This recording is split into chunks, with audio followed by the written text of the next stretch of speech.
Howdy everyone, Greg Martin, the Entrepreneur's Banker here, and this month I've got a special treat for you on this month's The Entrepreneur's Expert. I've got Chris Hunter, who is the Chief Marketing Hero of Marketing Heroes. Chris and I have worked together on a lot of other projects, and he is a marketing and a branding expert. First off, if you're not connected with Chris on LinkedIn or Facebook, you need to stop this video right now. You need to go to LinkedIn and you need to connect with him right now. The content that he's consistently putting out is very meaningful, not only to me, but it's very meaningful to the entrepreneurs that we work with together. So Chris, thank you for allowing us to be here. Thank you for imparting your wisdom and being the entrepreneur's expert. Appreciate having me on this. This is pretty cool. Awesome. Yeah.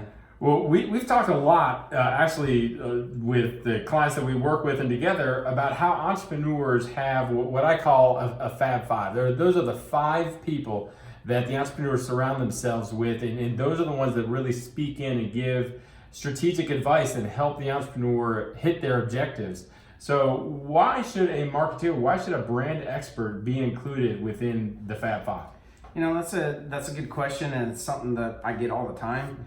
I think the number one reason is that we're always in it. Yep. You know, most entrepreneurs that I work with and most entrepreneurs that I know can't spend 80% of their time on marketing. Yep. They can't spend 90 or 100% of their time on marketing because guess what? They've got a business to run, right? Yep. So they typically hire someone, and the reason they hire someone like me is because I'm not only in it, but I've got a full staff of expert marketers. Yep. And basically you get an entire marketing staff for less than the price of what you would pay one single person with us. So, in what I've seen, and Marketing Heroes does some work for not-for-profit that I'm associated with. I mean, the technical expertise that you and your staff have, it blows me away. And some of the stuff I look at is just like, I don't understand that. I don't want to understand that. But that's not how God made me. But that's awesome. So, I was going to say the days of marketing. You know, way back in the day, you used to be right-brained, very right-brained. Nowadays, as a marketer, you've got to be very technical and right-brained. That's right. You've got to be able to be creative and technical all at the same time. And that's a very unique skill set. Anyone who has tried to produce a video on LinkedIn knows that has to be the case. Yeah. So what are maybe 2 or 3 things that entrepreneurs, they're really not using their marketing efforts, their marketing people effectively? I think, to me, number one is consistency. You've got to stay consistent with what you're doing. A lot of businesses that I see will go head first into something and then pull back on it because it didn't work. Right. Okay. And then they'll go head first into something else for a couple of weeks and then pull back on it because it didn't work. Right. So the key with marketing these days is completely staying consistent, consistently putting out content, consistently putting out videos like this right here, putting out valuable information to your target audience, because the deal is that it's just so inundated these days with. I mean, everybody is so inundated these days with everything that's going on, right? So you've got to stay consistent if you want to get consistent results. I mean, it's just that easy. Yeah. And so what are some things that you are talking with the entrepreneurs that you work with, you know, as you're coaching them to be consistent? What are some things that are really top of mind from their perspective and yours as the technical and the creative expert? Right. So the biggest part on that, I think, is really making sure if you're going to stay consistent on something like building content, like building your brand, all those types of things, you've got to have someone either producing the content or you've got to produce the content yourself, right? Right. You know this because you do this all the time as well, right? And it's something that I've coached you on as well on really you've got to do it on a daily basis, a weekly basis. It doesn't matter. It's got to be done on a consistent basis, basically. Yep. Right. And so constantly having that, but I think that's a radical shift from, you know, how marketing. Oh yeah. When I went through marketing classes at A&M, Yep. I mean, it was more theory. It was not in your face all the time, the consistency, but having that constant brand awareness has been really cool. So. Absolutely, and it's because of the mediums that are out now, right? Facebook, Twitter, LinkedIn, Instagram, YouTube. I mean, there's just all of these big new channels that people are consuming content on that you now as a brand have to put content out there if you want to be noticed. I mean, the biggest part of marketing, right? The very top of the funnel is attention, That's right? right. So in order to get that attention, you've got to consistently put stuff out there. When you were going and I was going through marketing classes, right? It was all about creating ads. Yep. Right? Yep. Something you work really hard on once and then you put it out to all sorts of different For places. everybody. Right. Right. And you know, while ads have a place nowadays, to me, you should only place ads to warm audiences, people who know you already, because otherwise it's just a waste of money. And so then that goes back to your consistently bringing value to your Right. potential clients or to your Absolutely. clients and saying, okay, well, I've brought you value, brought you value. Right. And now here's an ad that's directed towards you, and the technology to be able to identify a 25 to 35-year-old married mom with 4 kids in this neighborhood Yep. it's kind of Big Brother spooky. It's scary, but right? pretty dang on cool. Absolutely. Yep. Okay, so you talked about how mediums have changed and how the platforms that we communicate change and Yeah. how entrepreneurs need to engage an expert to do that. I'm gonna ask you to kind of look into your crystal ball and be like, all right, so 10 years from now, Right. because 10 years ago things are radically different. So what do you think? 10 years from now is just way too far out. But Okay. I'll put that out there Okay. because technology is changing at such a rapid pace that even something a year from now, 2 years from now, is really hard to predict. Okay. Right. So the thing right now, right? Yeah. The thing right now that's on our research and development right now here at Marketing Heroes is voice search. Okay. Okay. Voice search meaning through Siri, through Alexa, through Google, right? All of these things are starting to come into play right now. They're just on the very edge, right? Hey Siri, order me a pizza. Hopefully your phone doesn't do that right now. You know, but that's the thing, right? Yep. Is that they know your buying preferences and so they'll make that pizza, you know, Right. order.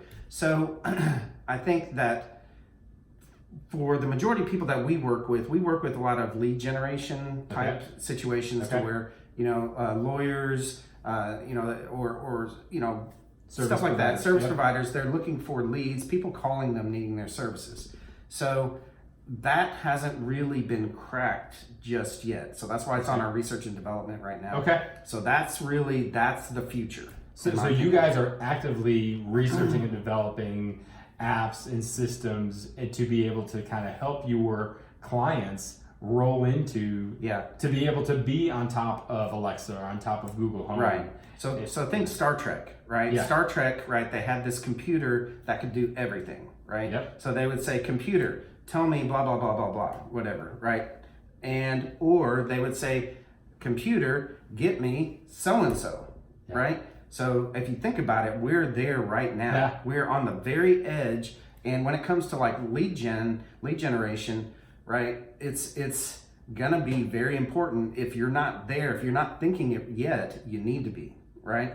I mean, because That's people awesome. are gonna look at their computer, their Siri, and they're gonna say, Siri, get me a lawyer. Yeah, that's I love that, and I mean I'm terrified and so excited. Yeah. Of the implications, not only for my business, but for the business, for the entrepreneurs that I serve. Absolutely. But that is a very quantifiable way that you are bringing value to start bringing things other than just here's a pretty ad with good images to your clients.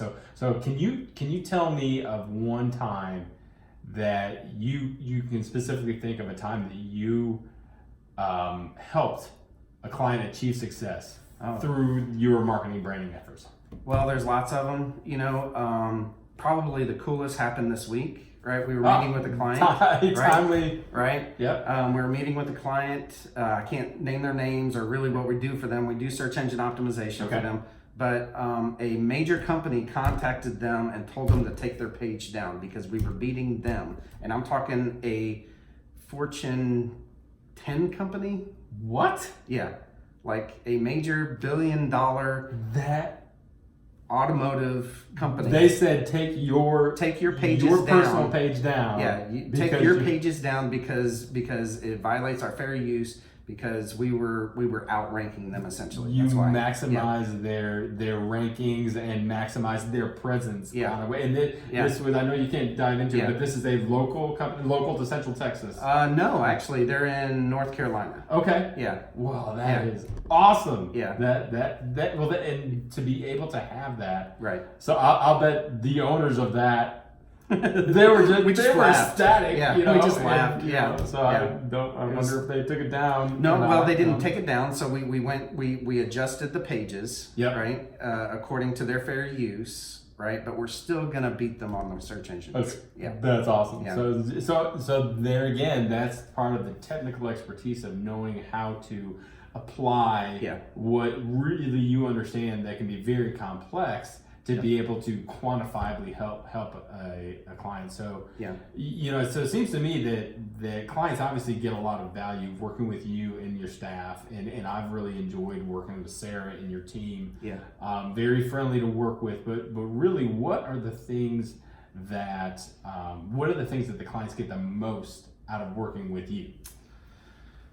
I think it's knowledge. Part of our core values is to always be learning, because our industry moves at such a fast pace that we had to build it into our core values that we have to, every single person in our organization has to be doing continuing education on a weekly basis. I mean, we have to learn at the same pace that Google is moving, or that Facebook is moving, or that Instagram is moving. I mean, all of those platforms make changes on a daily basis. So you've got to be learning. Yeah, they're moving targets.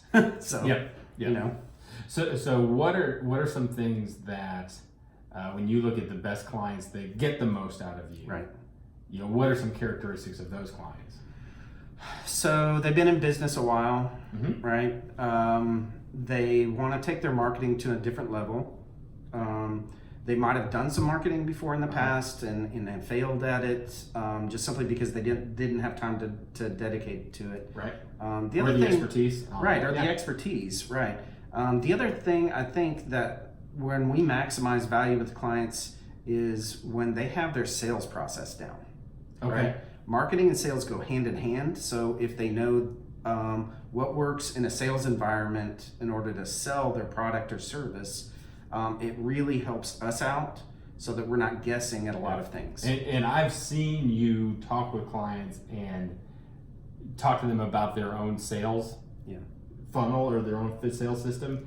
And say, with data, I've brought these in. Here's your problem. Right. How you are converting the cold leads to the first interviews is where you're losing everybody. Right. That's amazing. That's fantastic. Yeah. Awesome. Okay, so we're gonna wrap it up, but Chris, tell us one thing that's interesting about you or an experience that the world probably doesn't know. So this is in my LinkedIn profile, in case you do go to my LinkedIn profile. But in 2012, I rode from here, College Station, Texas, on a road bike from College Station, Texas to Baltimore, Maryland, to raise money and awareness for pancreatic cancer. Is what my dad passed away from. Okay, so that's awesome. I mean, was it the hardest physically thing you've ever done? It was probably the hardest thing I've ever done, both physically, mentally, as well as it almost killed my business, honestly. So it was when I got back, I had to really take care of a bunch of stuff. So, but it was definitely hard. It was 23 days in the saddle. Rode from here to Jacksonville, and then from Jacksonville on up the eastern seaboard all the way to Washington, D.C. And then actually in Washington, D.C. was pretty cool. I met the Pancreatic Cancer Awareness Network on the steps of the Capitol. They were doing lobbying for money, and I didn't start out that way, right? Knowing that I was going to be there. And I didn't even know they were doing that until I was about halfway through. Oh, that is so cool. I gave up a few days of rest, along the way, and pushed through and made it there in time. That's great. It was fun. Well, Chris, thank you for sharing that with us. Thank you for dropping some value bombs and really helping us out. And again, if you guys are not connected to Chris, you need to connect with them on LinkedIn. Until next time, thank y'all very much, and we'll talk to you later.